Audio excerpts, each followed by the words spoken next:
My name is Kwabena Chenchen. Many thanks for joining us here on News Today to have a first story. And the Gender, Children and Social Protection Ministry says it will resist any attempts by private developers to take over the Osu Children's homelands. It has emerged a private firm, CAT Contract Service, is planning to relocate the home, basing the decision on an MOU between it and the Employment and Labour Relations Ministry dated November 2012. Deputy Gender Minister Della Soa is currently responding to the issue in Parliament, from where correspondent Elton Bobe joins us on the line with more. So, Elton, what details do we know about this very issue? Okay, first let me just say that the minister was called before Parliament to respond to an issue regarding an agreement between a private investor and the Osu Children's Home for the takeover of the Osu Children's Home. Now, the Deputy Minister, Della Soa, responded to this question on behalf of the ministry. Now, in her response to Parliament on this matter in question, she made it clear that some individuals make inquiries on whether portions of the land will be leased for commercial ventures. And the answer from the ministry has always been no. However, some members pointed her to a memo or a memorandum of understanding between a private development company, CADS Contract and Services Limited. And in that particular memo, between this CADS Contract and Services Limited and then the Ministry of Employment and Social Welfare, dated 29th November 2012, it is agreed in the memo that CADS Contract and Services Limited will relocate the Osu Children's Home to another location and then take custody of the land under a lease agreement for the development of the land. As to what the CADS Contract Services will want to use the land for, it is not clear in this particular agreement. But the Deputy Minister's response to Parliament on this particular matter is that they are aware of this particular MOU or memo, but they requested for a meeting to discuss this particular issue, and a letter to that effect was dated 7 January 2015. But CADS Contract and Services did not respond to this particular letter about the agreement, and for that reason, they are going ahead with their plan of activities for the Osu Children's Home. She further opined that the matter was not included in the transfer of responsibilities to the ministry when the Department of Social Welfare was separated from the Ministry of Employment and Social Welfare.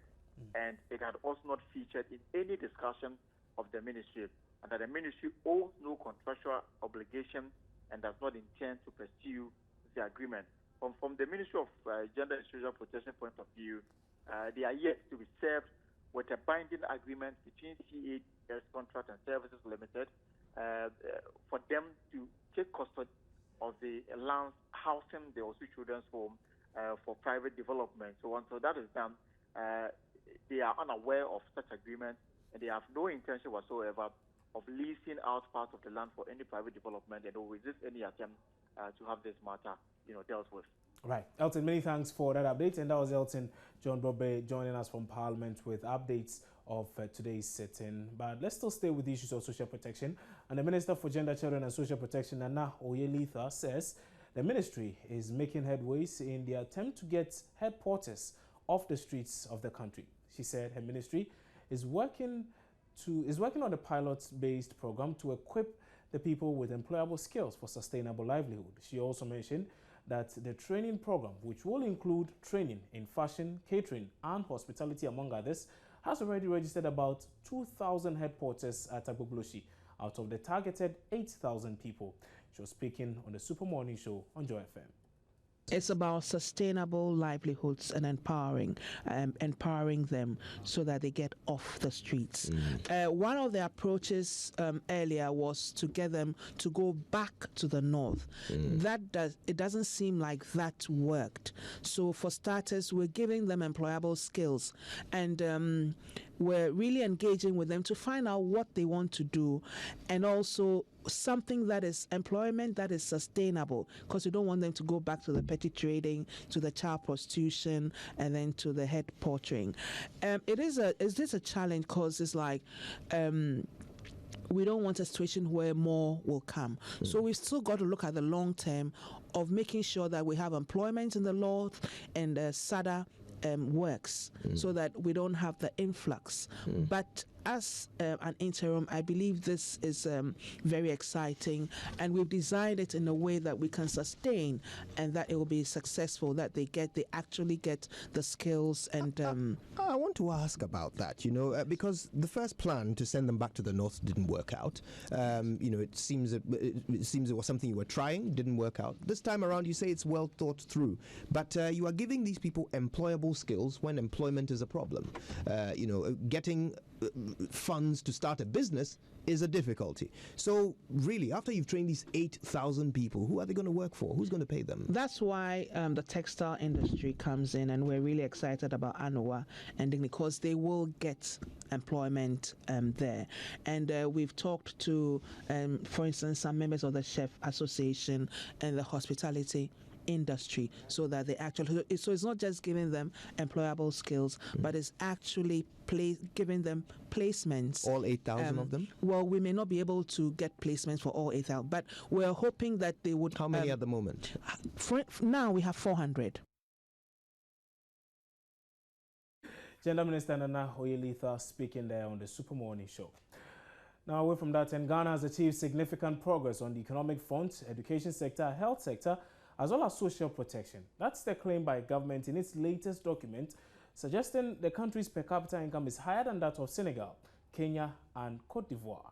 The statement also describes Ghana as having made significant gains in several sectors of the economy, having achieved the Millennium Development Goal 1 target of reducing the proportion of poor people by half, among others.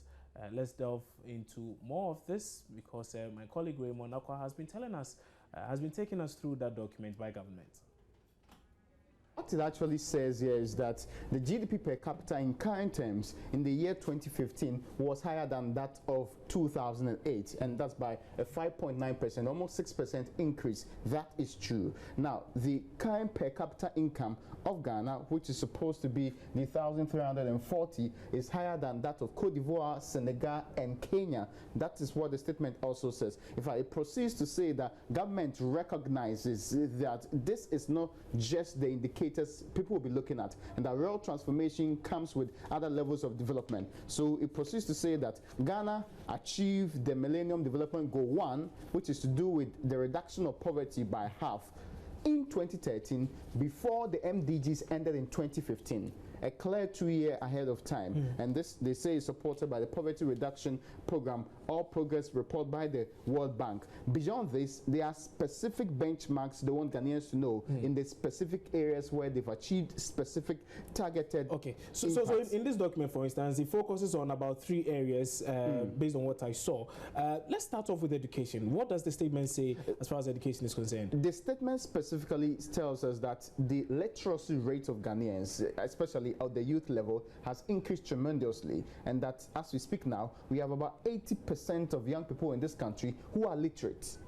And literacy, by our own understanding, means your ability to read and write a specific local or international language in this particular case. So that's the change. The other point they also make reference to is the level of people and how they spend the number of years in school. For example, Ghana's mean years in school actually jumped from 37 years, is higher and better than that of Kenya, Nigeria, Cote d'Ivoire, and Senegal.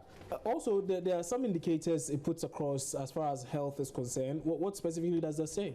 Government says that much of what it has done in health is not only to provide the infrastructure, it's also to provide specific targeted developments which has improved the lives of many Ghanaians. What it says beyond the very data of have more health infrastructure in the country is also that more people in Ghana are growing older than usual. So comparing 1960 to 2015, of course, in 2013 is the base year for the research, we have people who are living longer. The life expectancy of Ghanaians have improved tremendously within that particular period, and that is something they think we should all celebrate. But how is that supposed to be an achievement of the government? Because if you put in good plans on education, if you put in good plans on health, if there are more hospitals, if the very sanitation situation, if people can access health early enough, if they're eating right, if you're providing the right environment for them to breathe the right kind of air, the various diseases that kill people early,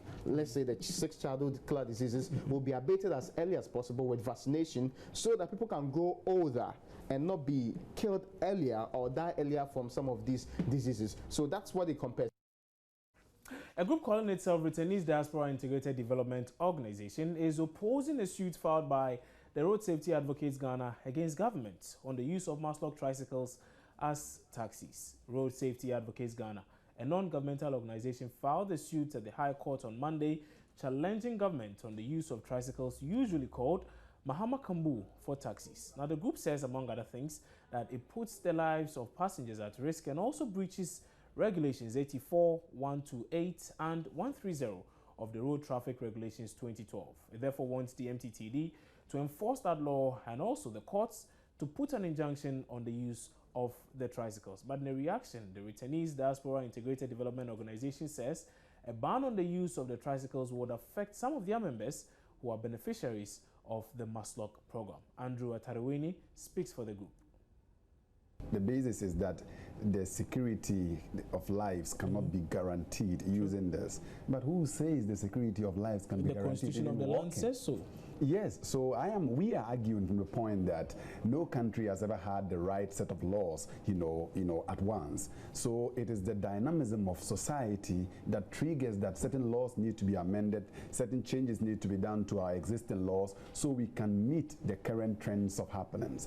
We have a very huge population as our membership that are able to, beneficiaries of this particular model under the Maslock program. And for that matter, our assessment over the years that they've been using this indicates to us that they are using it to good effect. It is helping people reduce the level of unemployment. It is helping our people who have returned, interested from, their countries of migration and have come back to Ghana and are not really having anything to do, really able to reintegrate in society very well. So a call to ban this is not just to cut people of jobs, but also to allow the poverty to breed to a highest extent that we wouldn't like as a country. But some would say that we've moved past the stage of a ban. Actually, it's legal to use such things for such purposes. So really, are you perpetrating or are you calling for the continuous perpetration of an illegality?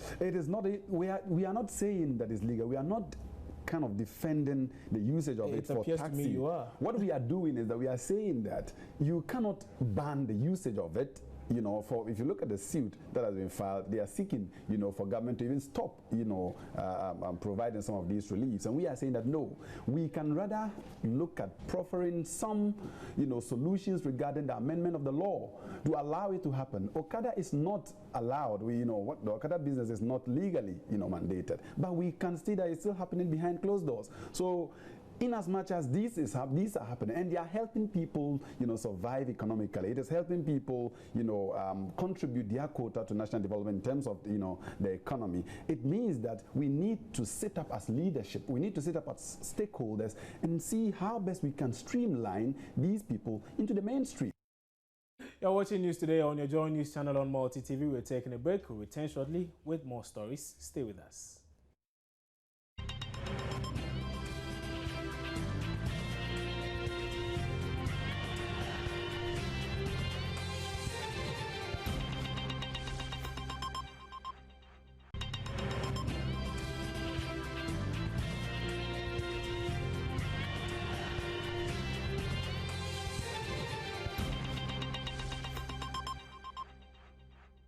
Many thanks for staying with us here on News Today. To some more stories now. And the first Ghanaian to represent Ghana at the finals of the Scripps Spelling Bee in the United States arrived in the country today.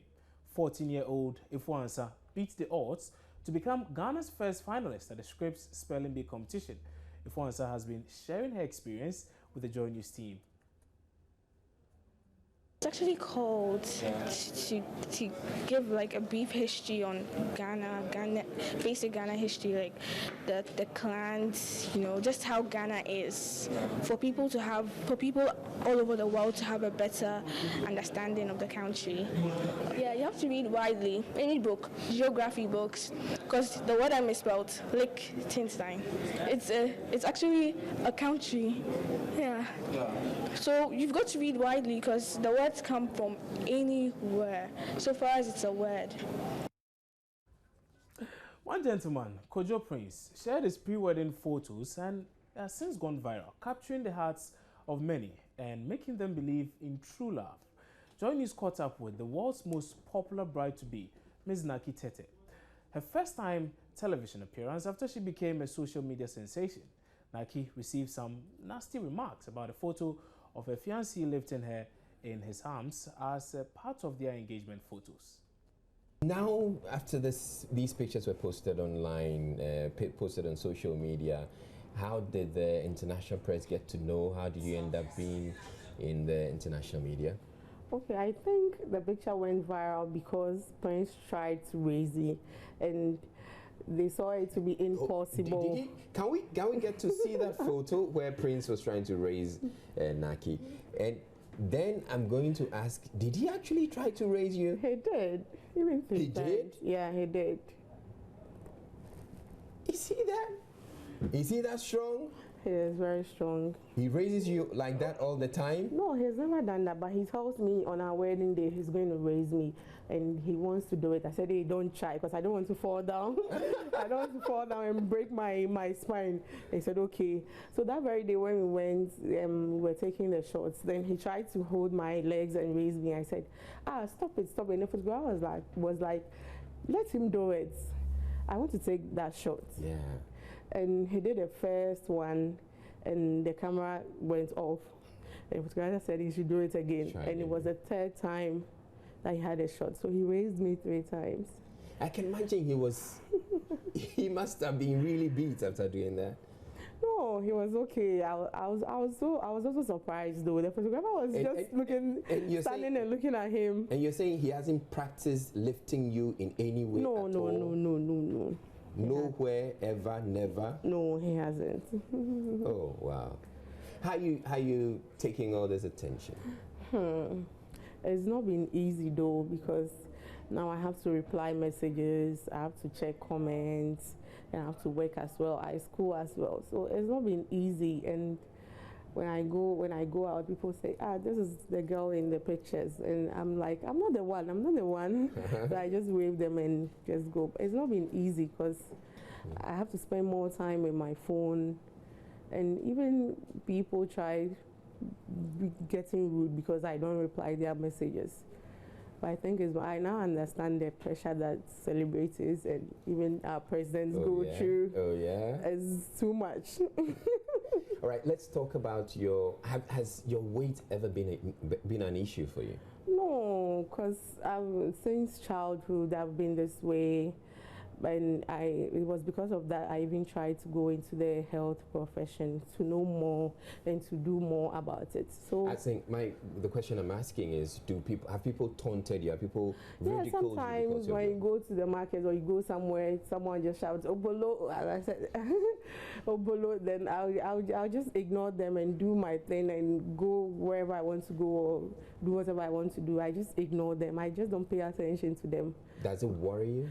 No, it doesn't worry me because I know that this is how I've been, and I'm working at it also. Working at it? You want to lose weight?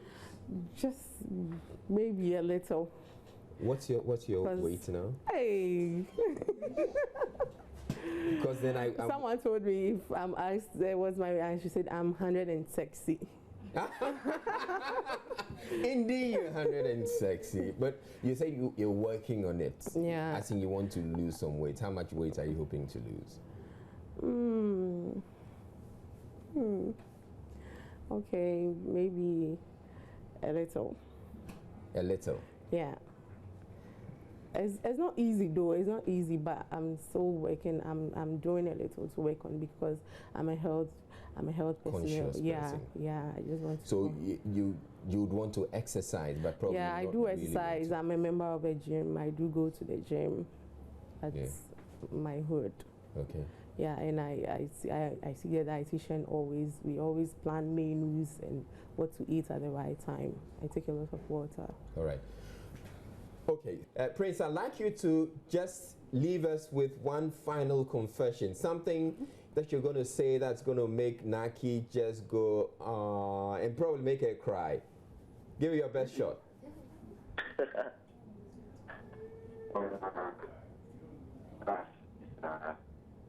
Deep down my heart, I've loved it right from day one. Upon having it, I'm not changed at all. Yeah. So God Almighty calls me. He loves. Yeah. Okay, thank you very much, Prince. But the line wasn't very helpful. But I believe that you really do love her, and thank you very much for showing her all that love, Naki. You heard Prince. That's some really wonderful things to say about you. Does he want to make you cry?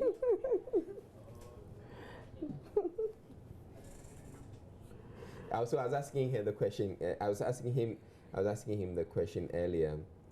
Now that you gained so much international fame, people are likely to want to get crash on your wedding. Are you prepared for that? Not really, but we are still working towards that. Yeah. Because people that we didn't know still exist. Even has come to message us, we are proud of you too, we will be there to support you. And if someone says she will be there to support you, you can't just tell the person, no, don't come. Almost everyone is there, oh, we are proud of you, we'll be there to support you. I don't know, we don't know what to do. So we are still planning, because whatever we budgeted for now has to be over. Yeah. Yeah. What if somebody comes up and says, I'm going to sponsor the wedding and make a big bash of it all? We'd be so glad. We'd be so happy. It wouldn't be a bad idea. Yeah. We are waiting for that person. Okay, so that was Israel in that interview there with Miss Naki. Well, you're still watching news today here on your Joy News channel on Multi TV. We're taking a break. When we come back, we'll bring you updates in the world of business and sports. Stay on.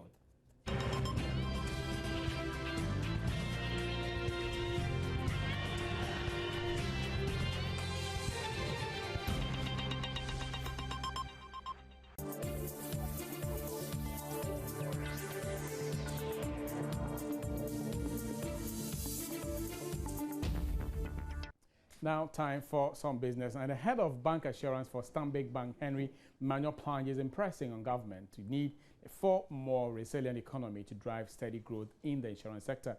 Though insurance penetration in Ghana is very low and currently stands at about 2%, Mr. Plange is optimistic that a buoyant economy coupled with the right policies would boost insurance policy uptake. He spoke to Joy Business at the launch of the Stanbic Education Plan in Accra. Insurance uptake is a direct reflection of economic circumstances generally. So you see that if the economy is booming generally, then people have a lot more disposable income, and businesses, based on the size of the magnitude of business activity, are able then to take insurance to cover their work. So as far as government input, it will be to ensure that the economy is buoyant and vibrant, and natural insurance uptake will follow. Having said that, in terms of regulation, the regulator plays a big role, and we have seen in recent times changes that are happening with regulation, with enforcement, to ensure that the right things are done to build the confidence that's desired, and all these things help to ensure that the industry is vibrant. An agribusiness expert, Professor Amin Al-Hassan, has expressed worry most government agri-sector financing policies are targeted at large-scale producers to the detriment of small-scale farmers. According to him, even though small-scale farmers constitute a chunk of the country's former farmer population, they hardly benefit from financing policies like the Export Development and Agricultural Finance Fund. Professor Amin, who is the Dean of Agribusiness Faculty of the University of Development Studies, warns agri-sector contribution to GDP will continue to fall unless this changes. He was speaking at the launch of the Ghana Agri and Rural Development Journalists Association in Kumasi.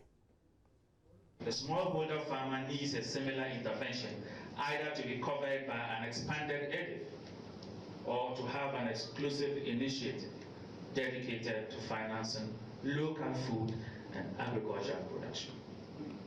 I call on the Ghana Agricultural and Rural Development Journalists to take up this challenge to influence our agricultural investment policy so that when we start discussing Metasit post-2017, it will be on the agenda. A permanent investment facility to provide a window of lending designed to understand the rhymes and rhythms of domestic food production.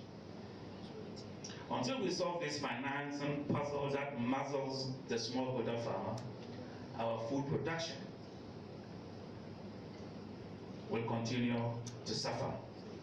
His or her capacity to return to the farm the next season is seriously jeopardized as labor inputs is poorly compensated. Again, within the agricultural value chain, I have already explained that the smallholder is the weakest link. So aggregators, and when we say aggregators, we refer to the middlemen.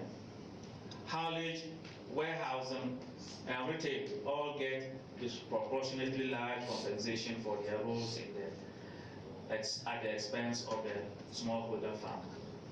A financing scheme that targets the smallholder is what we need now. Else, the fortunes of the sector in relation to GDP will continue to decline as we have seen in recent times. Professor Amin Al-Hassan is the Dean of Agribusiness. Now we have more business stories for you between 1:30 on the marketplace. My name is John Kojo Amwako. Coming up next is your sports.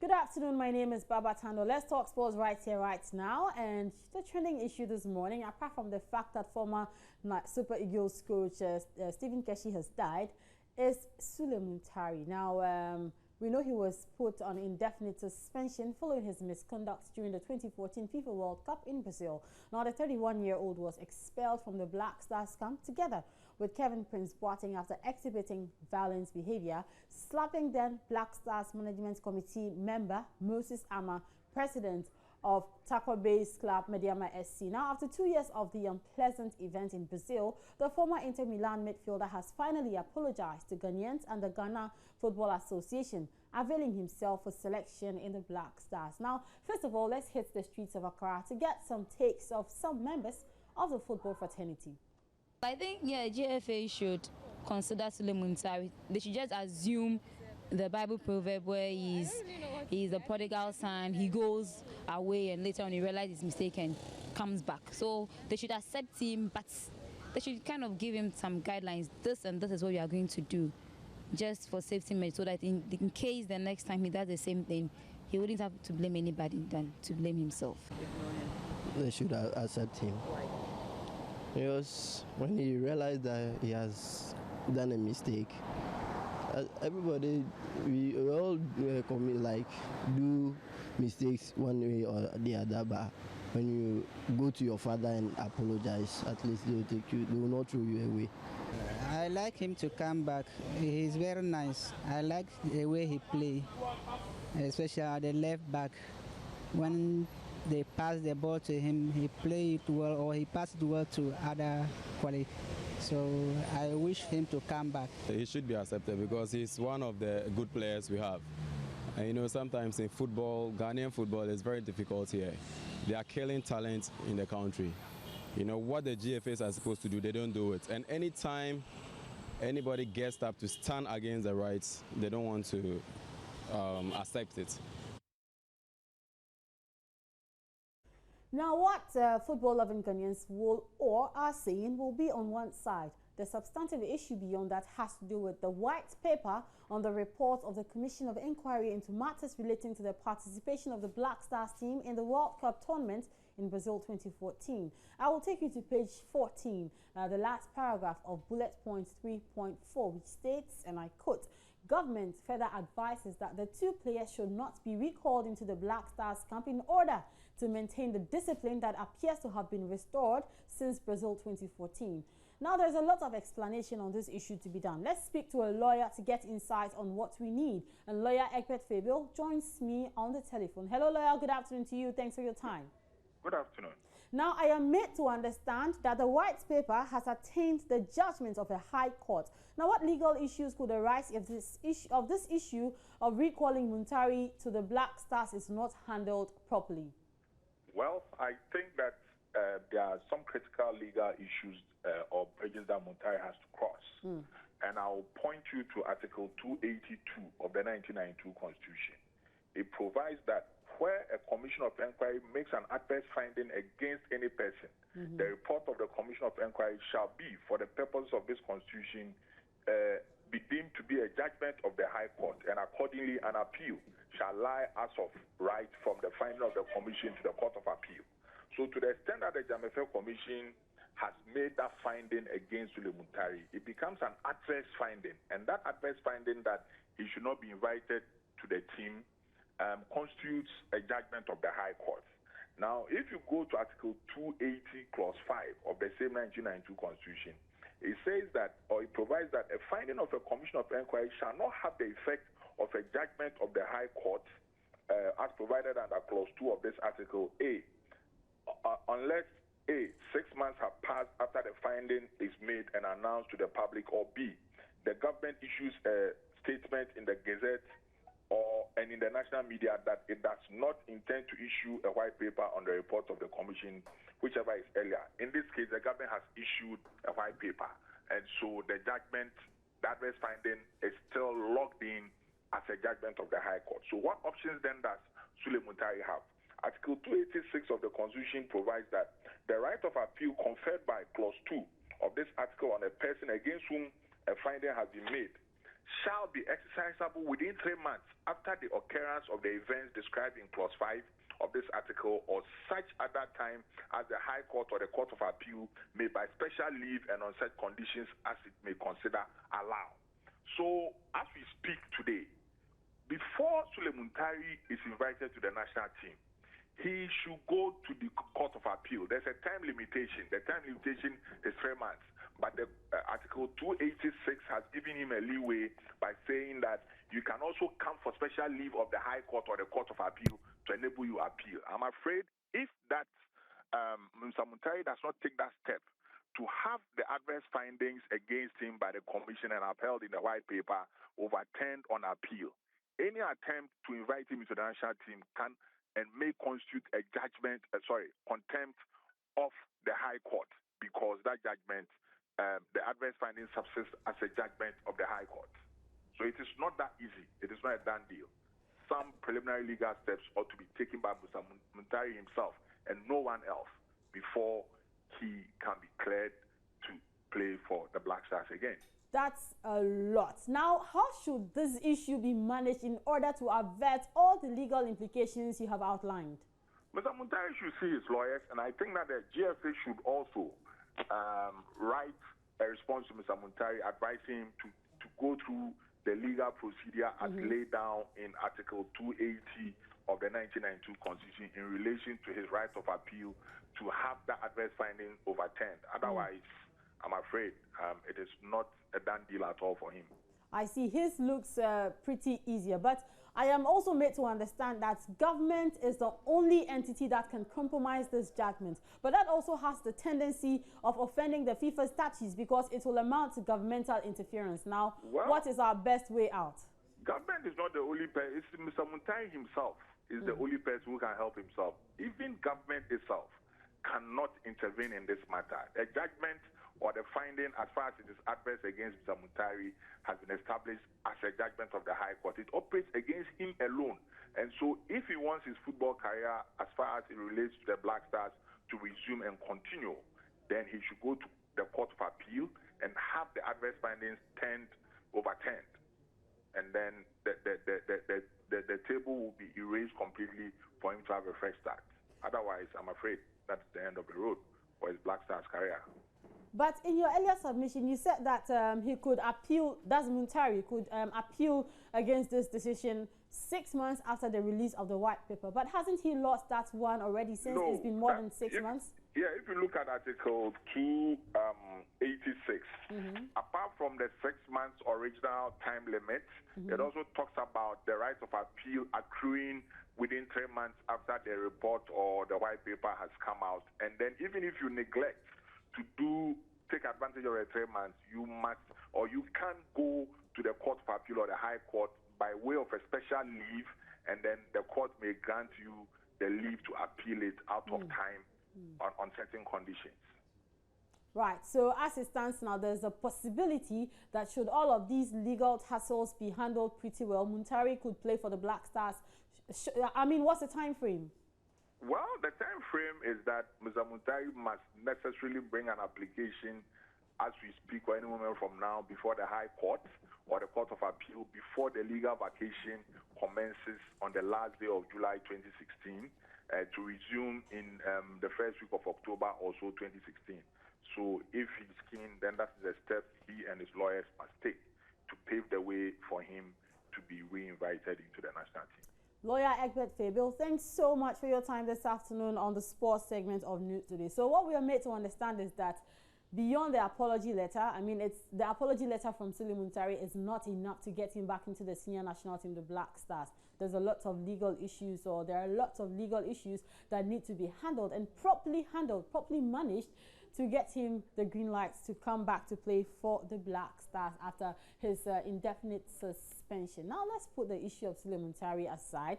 That'll be it for sports, but there are lots of tributes also pouring in for former Nigerian national team coach Stephen Keshi. You can find all of those ones on the sports page of myjoyonline.com. We are also tweeting about that particular issue and others in sports on our Twitter handle, which is Joy Sports GH. You can follow us on Facebook as well. We're there as Joy Sports. My personal Twitter handle is at Baba Tando, which happens to be my full name, and my job is done. Good afternoon.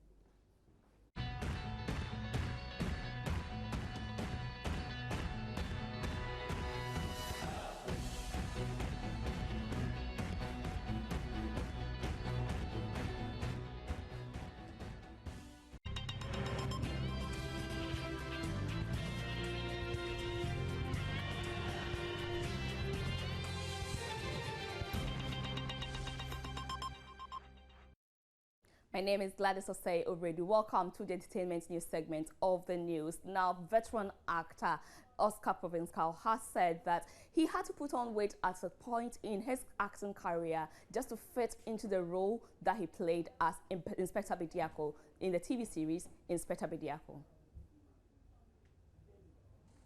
Did I look at that time like a police inspector? I knew I was too young to, you know. How old were you by then? Oh, good grief, woman. You're asking serious questions here. But I'm sure I was probably in my mid-20s or early 20s. And, you know, to play that role convincingly enough for people to believe, that's why I was as stern as I was. I had to make up for my youth. And it got to a point in time where I realized that I needed to put on weight to beef it up a little bit and look a bit older. I think that was probably the mistake of my life. Did it pay? Let me put it in the perspective that you're pioneers. And no, it didn't pay in the true sense of the word. I've heard a lot of things about the old actors and the old musicians, and they've been left behind and this and that. Well, you know, not to be controversial, they've had their time. I've had my time. I'm not going to be crying about why nobody's calling me for a film, even though that's my decision. But assuming I was in the industry, I'd have to reinvent myself. You hear some Nigerians refer to the fact that we used to watch a lot of Ghanaian productions, and then the tables turn. You were there, you saw what happened. Yes, Inspector Bediako was shown in Nigeria. Indeed, there was, excuse me, there was a time that some people said that I was the third best known person to Nigerians because they knew Nkrumah, they knew Jerry Rawlings, and they knew Inspector Bediako. Wow. That was huge. That was humbling. Yeah. So that's a wrap up on news today this afternoon on your Joy News channel here on Multi TV. My name is Kwabena Chenchaineboate. Remember, there's more news when you log on to www.myjoyonline.com. The Marketplace is up next with John Kujamwakon. Many thanks for your company.